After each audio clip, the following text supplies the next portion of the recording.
Good morning students. कल हम पढ़ रहे थे n प्लस एल रूल। उसमें हमारा एक पॉइंट रह गया था कि परमाणु क्रमांक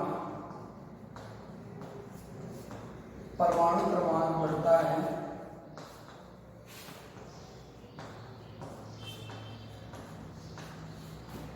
इन समान कोशों में।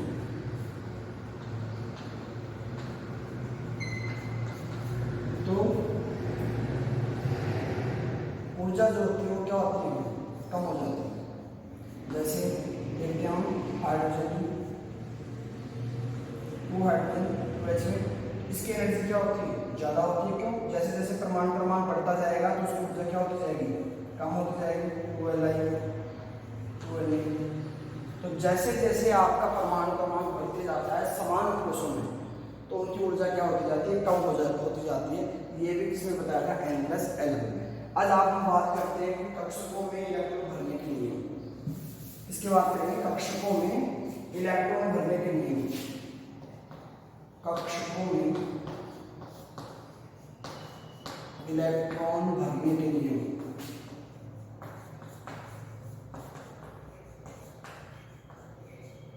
तो देखिए, सबसे पहले हम बात करते हैं ऑफ बोल नियम का। पहले नियम बात करते हैं ऑफ बोल नियम। ऑफ बोल नियम देखिए, ऑफ बोल नियम क्या होता है। ऑफ को जो वर्ड होता है ये जर्मन वर्ड, जर्मन शब्द है, जर्मन भाषा का शब्द है। इसका अर्थ होता है निर्माण करना, निर्माण करना। तो देखो, ऑफ साइंटिस्ट उन्होंने बताया कि इलेक्ट्रॉन को हम इस प्रकार भरते हैं कि पहले सबसे पहले किसमें इसकी ऊर्जा कम है, फिर उसके बाद में उससे ज्यादा अधिक ऊर्जा उसमें इलेक्ट्रॉन भरे जाएंगे। तो देखो, इस नियम के अनुसार इलेक्ट्रॉन सबसे कम ऊर्जा वाले कक्षकों में भरे जाते हैं। इलेक्ट्रॉन सबसे कम ऊर्जा वाले कक्षकों में भरे जाते हैं। उसके पश्चात अधिक ऊर्जा वाले कक्षकों में भरे जाते हैं। अधिक ऊर्जा वाले कक्षकों में भरे जाते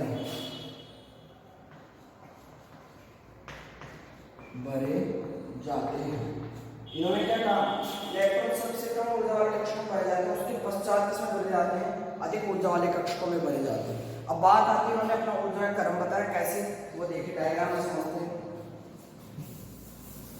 तो सबसे पहले इलेक्ट्रॉन कहाँ जाएंगे, जिसकी ऊर्जा कम होती है उस कक्षक में जाएंगे। उसके बाद में किसमें, उससे अधिक कक्षक की ऊर्जा में जाएंगे। तो देखिए, ओपन नियम के लिए ऑफ बोल नियम,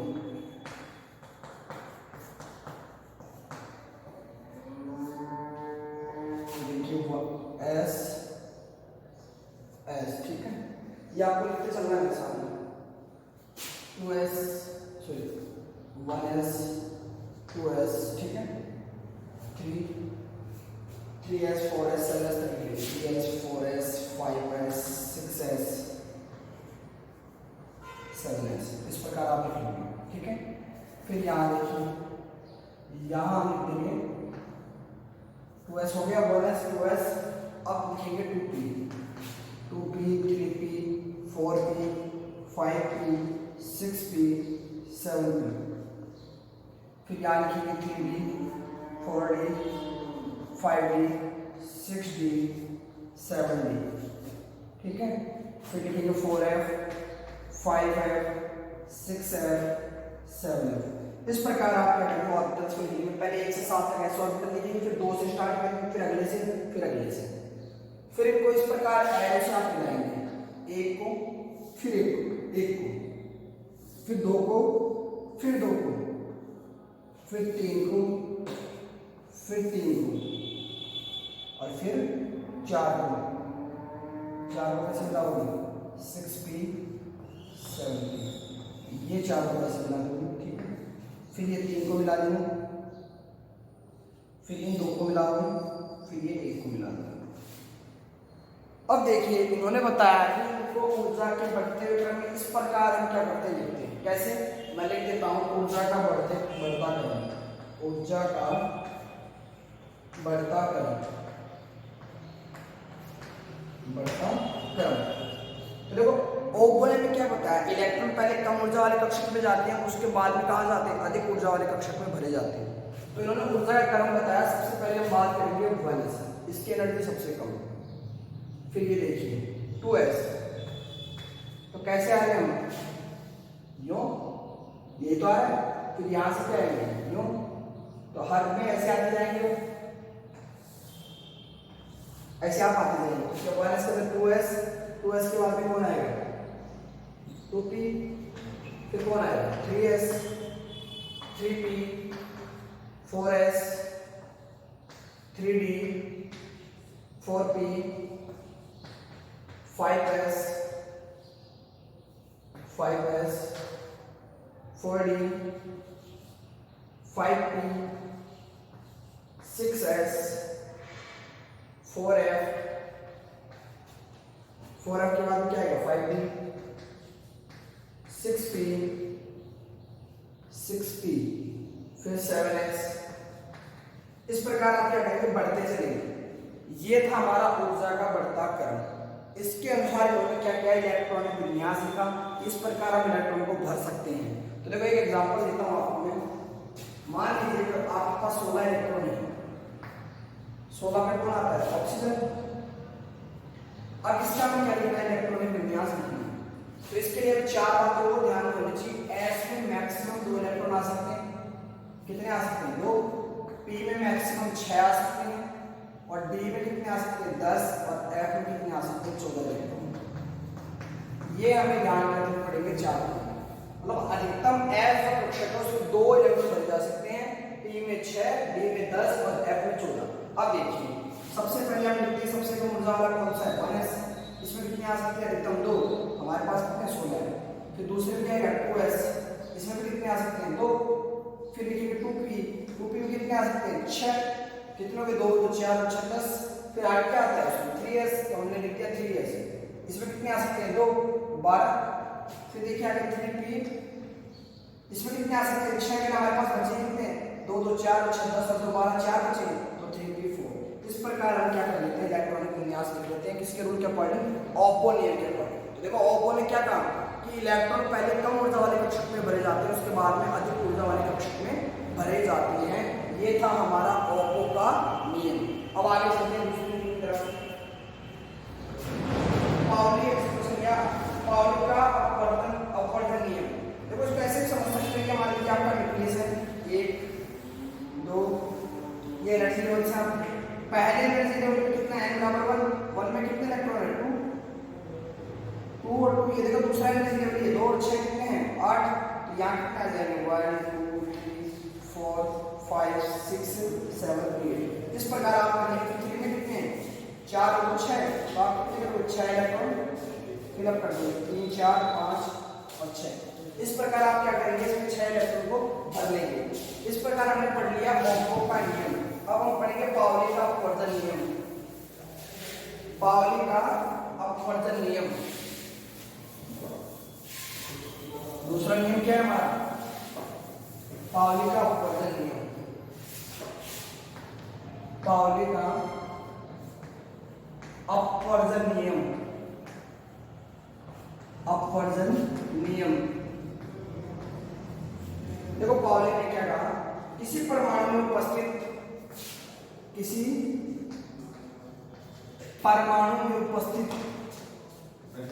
परमाणु में उपस्थित 2 इलेक्ट्रॉन चारों क्वांटम संख्याओं का मान, चारों क्वांटम संख्याओं का मान, क्वांटम संख्याओं का मान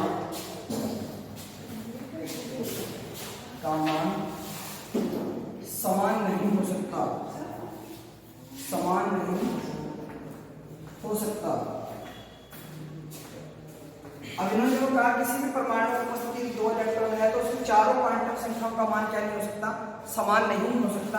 मान लीजिए आपके पास n बराबर 2 है, ये भी n बराबर 2 है, l आपने ले लिया 1, l आपने ले लिया 1 और फिर आपने m भी क्या ले लिया इसमें, m भी मान लीजिए आपने क्या ले लिया 1 ले लिया प्लस का, और n भी क्या ले लिया आपने प्लस का।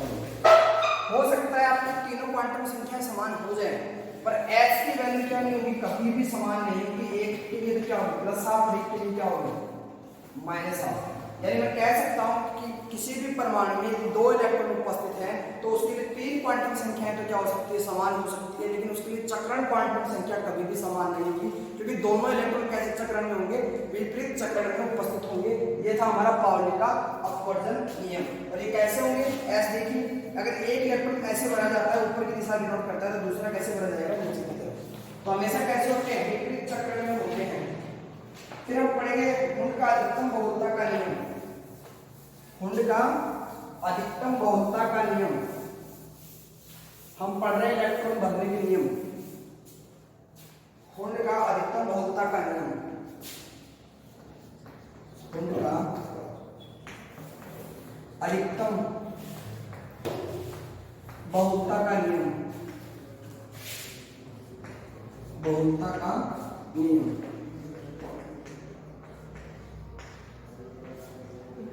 तो देखो इन्होंने क्या कहा, आपके पास मान लीजिए कोई भी समभ्रम कक्षक है, उसमें इलेक्ट्रॉनों का युग्मन तब तक नहीं होता है जब तक कि प्रत्येक कक्षक में एक एक इलेक्ट्रॉन भरा ना जाए।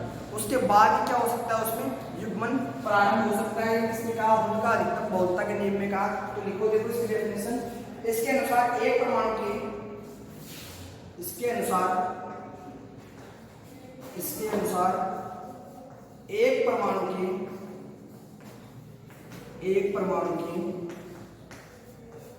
समभ्रंश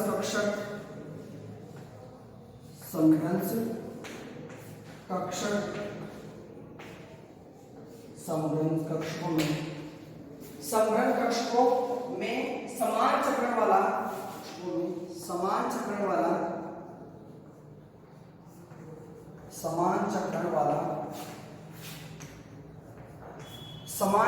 वाला इलेक्ट्रॉन भरने के बाद ही, समान चक्रण वाला इलेक्ट्रॉन भरने के बाद ही युग्मन होता है, भरने के बाद ही युग्मन होता है, युग्मन होता है।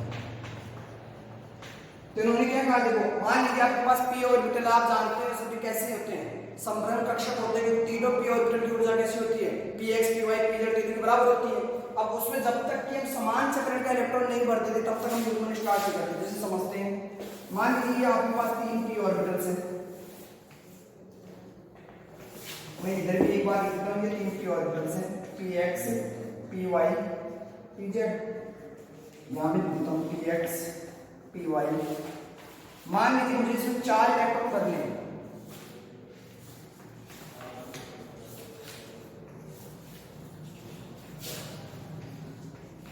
आप दो तरीके से भर सकते हो, या तो क्या करोगे, इस प्रकार भरोगे या इस प्रकार भरोगे। और इस नियम ने हमें हुंड के अधिकतम बहुलता के नियम में क्या कहा था, ये सब हमारे पास कैसे समभ्रम कक्षक की ऊर्जा समान होती है, तो तब तक युग्मन नहीं होता जब तक कि प्रत्येक समभ्रम कक्षक में समान चक्रण का इलेक्ट्रॉन भर दिया ना जाए। जैसे मान लीजिए मैंने ये भर दिया, देखो समान चक्रण वाला इलेक्ट्रॉन भर दिया मैंने, एक ही तरफ दिशा है तीनों की, फिर उसके बाद में चौथा इलेक्ट्रॉन आएगा तब जाके युग्मन होगा। ऐसे नहीं कि आप पहले ही युग्मन कर दोगे उनका, ये तरीका तो क्या होगा, गलत हो जाएगा। और ऐसे आपके इलेक्ट्रॉन भरने किसके रूल के अकॉर्डिंग, हुंड के अधिकतम बहुलता नियम के अकॉर्डिंग। तब तक आपको युग्मन नहीं करना है जब तक समान चक्रण का इलेक्ट्रॉन प्रत्येक कक्षक में आप ना भर दो। ये था हमारा हुंड का बहुलता का नियम। अब हम पढ़ेंगे इलेक्ट्रॉनिक विन्यास, इनके आधार पर हम कैसे इलेक्ट्रॉनिक विन्यास लिखते हैं, ठीक है।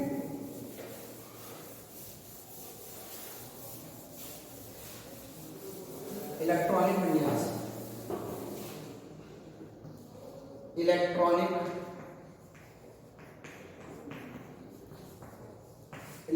विन्यास। तो देखो इलेक्ट्रॉनिक विन्यास लिखने के लिए एक टिप लिखते हैं, स्कूल पब्लिक स्कूल, ये ट्रिक है, याद रखने की। ये दिल्ली पब्लिक स्कूल, ये तो दिल्ली पब्लिक स्कूल, और फिर आ जाएगा foreign Delhi public school, foreign Delhi public school. अब आप क्या करना है, ये 1s, ये 2s, ये 3s, ये 4s, ये 5, ये 6, ये आपका 7s और ये 8s। इस प्रकार लिख लो। फिर p पे आ जाओ, 2p ऐसे लिख लिया 1 2 3 4, 2p 3p 4p 5p 6p और ये 7p। फिर आप आ जाओ d पे 3d 4d 5d और 6d। फिर आ जाओ f पे 4f और ये 5f। इस प्रकार आप लिख लोगे। याद रखने का तरीका है school school, public school public school, Delhi public school Delhi public school, foreign Delhi public school और फॉरेन दिल्ली पब्लिक स्कूल। ये हमारा ऊर्जा का बढ़ता क्रम है। कैसे लिखते हैं? जैसे मान लीजिए आपके पास निकल दे रखा है। अब हम सभी जानते हैं निकल का परमाणु क्रमांक होता है 28, ठीक है। इसमें 28 इलेक्ट्रॉन हमें भरने हैं। अब देखिए कैसे भरेंगे। हमें ये पता है s में अधिकतम 2 इलेक्ट्रॉन आ सकते हैं, b में 6 आ सकते हैं, d में 10 आ सकते हैं और f में कितने आ सकते हैं? 14 इलेक्ट्रॉन आ सकते हैं मैक्सिमम। मैंने लिखा 1s1, इसमें 2 आ सकते हैं। फिर लिखा 2s2, कितने आ सकते हैं? 2। फिर लिखा 2p, कितने आ सकते हैं? 6। 3s में कितने आ सकते हैं? 2। 3p 6, 3 में कितने आ सकते हैं? 6। 4s में कितने आ सकते हैं? 2। गिनो कितने हो गए? 2 4 6 10 2 12, 12 6 18 2 20। हमारे पास कितने? 28। फिर अगले में आ जाएंगे 3d में। तो 3d में कितने आ सकते हैं? 10 आ सकते हैं और हमें बचे कितने हमारे पास? 8। हमने लिख दिया 3d 8। ये हमारा क्रम है, ऊर्जा का बढ़ता क्रम। आकार का नहीं बताया मैंने, ऊर्जा का बढ़ता क्रम बताया। इस प्रकार आप किसी भी चीज का इलेक्ट्रॉनिक विन्यास लिख सकते हो। और अगर ये पूछ लिया जाए इसका बायतन कोष कौन सा है, तो बायतन कोष ये नहीं है, क्योंकि हम देखेंगे एनर्जी लेवल जो था हमारा ऊर्जा का जो था वो कौन सा एनर्जी लेवल 4 है। ये है हमारा बाह्य ऑर्बिटल सबसे, क्योंकि n बराबर 1 2 3 4 पढ़ा था हमने। तो 4 वाला बाह्य इलेक्ट्रॉन यहां से निकलेंगे। अगर मैं यहां पे n+ कर देता हूं तो जो एक इलेक्ट्रॉन निकलेगा वो नेटिस यहां से नहीं निकलेगा, वो यहां से निकलेगा ऐसे। ये हमारा बायतन कोष है। यहां से क्या होगा? एक इलेक्ट्रॉन निकल जाएगा। फिर मैं कुछ अपवाद की बात कर लेता हूं, जैसे क्रोमियम। क्रोमियम कितने पे आता है? 24 में। आप लिखोगे 1s2 2s2 2p6 3s2 3p6 4s2 और 3d4। इसके अनुसार अगर आप ऐसे लिख दोगे तो ये गलत हो जाएगा, क्योंकि कुछ अपवाद होते हैं। यहाँ पे देखो 2 है, यहाँ पे 4 है। इसके लिए हमारे आता है अर्धवृत्त कक्षक और पूर्ण वृत्त कक्षक। अर्धवृत्त कक्षक और पूर्ण वृत्त कक्षक क्या होते हैं? स्थायी होते हैं और उनकी ऊर्जा क्या होती है? कम होती है। तो ये अपना स्थायित्व प्राप्त करने के लिए क्या करता है? इसको या तो आधा भरेगा या पूरा भरेगा। अब इसको आधा भरने के लिए 1 इलेक्ट्रॉन चाहिए, तो ये 1 इलेक्ट्रॉन कौन दे देगा? 4 वाला दे देगा इसको। तो यहाँ कितने हो जाएंगे? 5 और यहाँ कितना आ जाएगा? 3। अब देखो ये भी आधा भरा है, ये भी आधा भरा है, तो इसमें 2 आ सकते हैं, अधिकतम इसमें कितने आ सकते हैं? 10 आ सकते हैं। यानी इसने क्या प्राप्त कर लिया? स्थायित्व प्राप्त कर लिया। इसलिए क्रोमियम एक अपवाद है। इसके अकॉर्डिंग अगर आप लिखोगे तो गलत हो जाएगा। वो ध्यान में रखना है, यहाँ पे अर्धवृत्त कक्षक और पूर्ण वृत्त कक्षक क्या होते हैं? स्थायी होते हैं। उसके अकॉर्डिंग यहाँ चेंजिंग आ जाती है। दूसरा एग्जांपल ले लेता हूँ, कॉपर आपके आता है 29। इसमें भी क्या आता है? चेंजिंग आती है। कहाँ आएगी वो? 1s2 2s2 2p6 3s2 3p6 4s2 then 20 और आप ऐसे लिखोगे इसमें 3d9, जो कि क्या हो जाएगा? स्थायी नहीं है। ये हमारे पास जो कॉपर है स्थायी अवस्था में नहीं है। ये अपने स्थायित्व प्राप्त करने के लिए इसको पूर्ण भरेगा, क्योंकि इसको एक इलेक्ट्रॉन क्या हो सकता है? एक इलेक्ट्रॉन कौन दे देगा? s दे देगा। यहाँ 1 यहाँ 10। 3 अपवाद है, 2 तो बता दिए। एक पैलेडियम होता है 46 का, वो आप अपने आप करने का प्रयास करोगे, ठीक है। या फिर मैं यहाँ लिख देता हूँ 46 का भी। देखो 2 2 4 4 और 6 10 12 18 20 30 36 38 और यहाँ पे कितना बचेगा? फिर 46 पे आता है, कितना बचा? 8। अब देखो ये स्थायी नहीं है, क्योंकि इसके पास क्या नहीं है? अर्धवृत्त कक्षक भी नहीं है, पूर्ण वृत्त कक्षक भी नहीं। पूर्ण भरने के लिए कितने इलेक्ट्रॉन की आवश्यकता पड़ती है? 2 की। और जबकि आधा करता हूं तो कितने की आवश्यकता पड़ती है? 3 निकालने पड़ते हैं इसमें से। तो मुझे 2 इलेक्ट्रॉन चाहिए, तो 2 इलेक्ट्रॉन कौन दे देगा? ये दे देगा इसको 10 और यहाँ हो जाएगा 0। ये अपना स्थायित्व प्राप्त कर लेता है। ऐसे ये 3 अपवाद होते हैं ये इलेक्ट्रॉनिक विन्यास में, आप ध्यान रखोगे। कॉपर, क्रोमियम और पैलेडियम। बाकी इलेक्ट्रॉनिक विन्यास जो मैंने आपको तरीका बताया उस तरीके से आप भर लोगे किसी भी एटम पर। ये थे हमारे क्या? कक्षकों में इलेक्ट्रॉन भरने के नियम और इलेक्ट्रॉनिक विन्यास। आज के लिए इतना ही, बाकी हम करेंगे नेक्स्ट क्लास में। Thank you.